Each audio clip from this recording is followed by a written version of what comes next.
So, Wes, I've had people ask me this question all week, and my answer to it is, Vegas wants your money.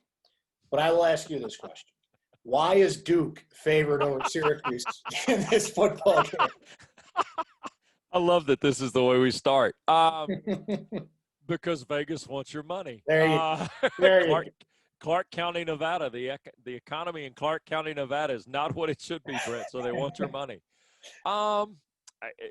Is it easy in my mind as the offense of Duke is something that everybody maybe trusts a little more than the Syracuse offense?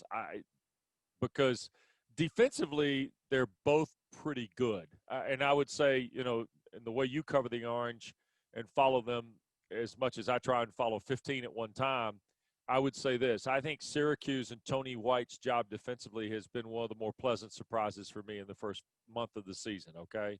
I think offensively, the real key for me is I think Tommy DeVito gets better and their offense gets better if, in fact, they can run the ball proficiently. And the Tucker kid certainly gave them a chance against Georgia Tech. Now, is everybody going to turn it over to them like Georgia Tech did? I don't know that, but Duke's turned it over to just about everybody they've played. So I would say this, caution. Caution would be my word in terms of the line on Saturday when the Blue Devils visit. Look, Chase Bryce is a talented kid. Why has it not worked? I've heard everything from, well, he's not throwing the ball to T. Higgins and Justin Ross anymore. He doesn't have the defense with Christian Wilkins and Isaiah Simmons anymore. Sure, that's all fair, all very fair. But the light's going to go on for him at some point, and, we'll see what happens. But I would say right now, caution. Proceed with caution. Chase Bryce is interesting because he's with the quarterback whisperer there and David Cutcliffe. Sure. You would expect things are only going to get better. But on the defensive side of the ball, Duke's got two of their premier pass rushers in college football, and you would think if they're going to stay in this game, it's going to get back to what's given Syracuse trouble. Right. Tommy DeVito was only sacked once against Georgia Tech. That was, a blessing in disguise for Syracuse. But I think a lot of that had to do with the fact that you brought it up, Wes. Syracuse was running the ball a lot better, and Duke just has not stopped the run so far this season. So I guess if you're Duke, you're just kind of pinning your ears back, going all in on trying to get to DeVito as much as you can.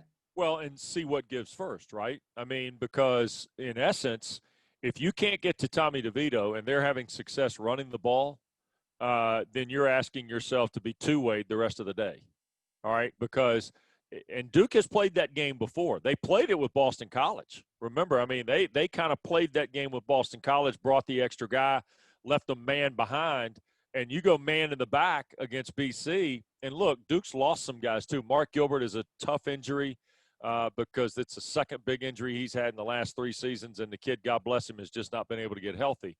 But Duke is in a scenario where you're going to roll the dice. You bring the extra guy in the rush, or you bring the extra guy to stop the run game, Brent, and in essence, you're going to play a game of catch. And because you're going to go man in the back, they did it to BC, and Djokovic, made Zay Flowers a star, Hunter Long a star. You can start just going down the list. And that's where Duke got in trouble with Virginia too. Remember, because Talapapa was running in a little bit. Duke committed somebody else down. Right. And all of a sudden you put the 6'7" kid up to bat, in Lavelle Davis. So throw in the turnovers combined with all of that.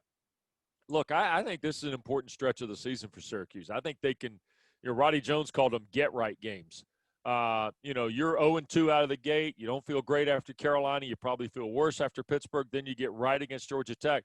You got a chance to get right the next 2 weeks, and then you go to Clemson, and really you can play, just roll the dice, and then you give yourself a chance to get to 6 in the back end. But you got to win these two. You got to win these two coming up in order to give yourself a chance to do that, I think.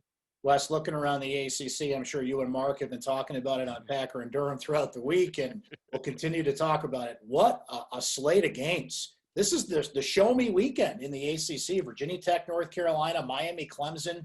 Yeah. Florida State, Notre Dame maybe has lost a little shine because Florida State struggled, but that's still a game you want to keep your eyes on.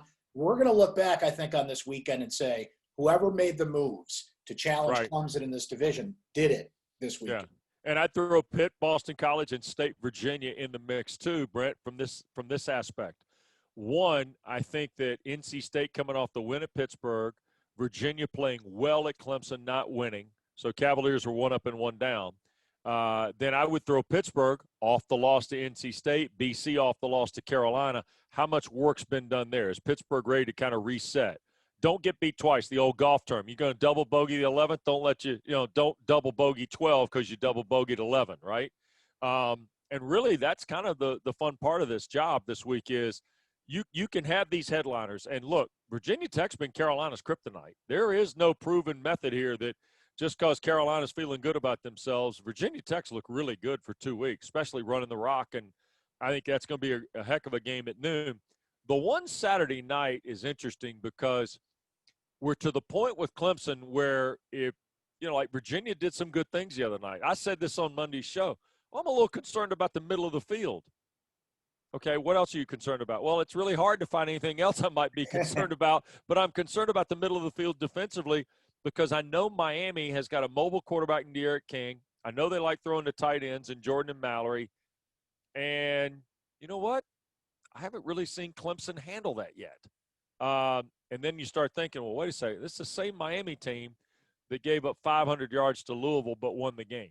See, that's the other part about this that sometimes we've lost in a couple of weeks' change is that, Miami's played great. Well, they've had a week off to feel a lot better and be told how good they are for another week. And, by the way, the last time you saw them, they beat Florida State, who just didn't look like they had any punch at all, 52-10. But the week prior to that, they gave up 500 yards when they beat Louisville. What Miami's going to show. Now, Miami will be excited to be there. And here's a fun stat Pack brought up the other day, Brent. Clemson's never lost at Miami, and Miami's never lost at Clemson. Wow. How about that? Take that in your Duke plus 2.5 or minus 2.5 or something.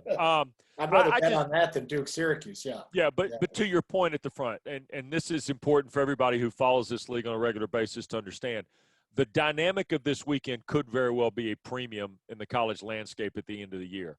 I don't know that it'll decide anything, college football playoff-wise or anything like that, but it is a chance for this league to kind of showcase itself out and above, certainly where the Big 12 has been a bit of a dumpster fire at times.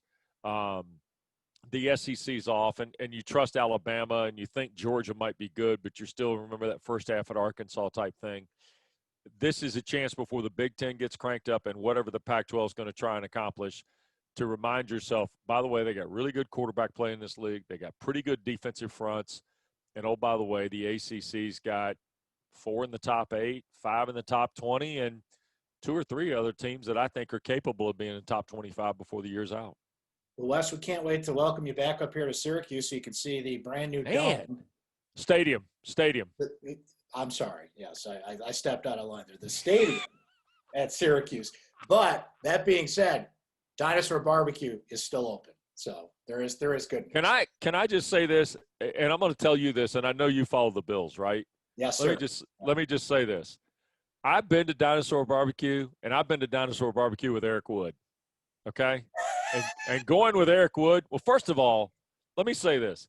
Roddy Jones and I, Roddy played at Georgia Tech, played in like 75 games at Georgia Tech, set all these records, yards per carry, all this. I did Georgia Tech for 18 years, grew up in the ACC, the whole 9 yards. But until we go someplace in central New York with Eric Wood, we've done nothing. Brent, we've done nothing. In fact, to the point where last year we were up there for BC Syracuse, right? And in going to the BC coaches meeting at the venerable Doubletree at Carrier Circle, we had people stop us in the parking lot who were Bills fans there to see BC players to get their picture made with Eric Wood. He's the mayor. He's the man. And they can say whatever they want to say about me.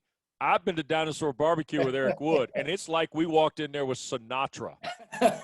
That's fantastic. I'm just saying. Thank you, Wes. We'll talk anytime, to you soon, Brent. Anytime. Thank you.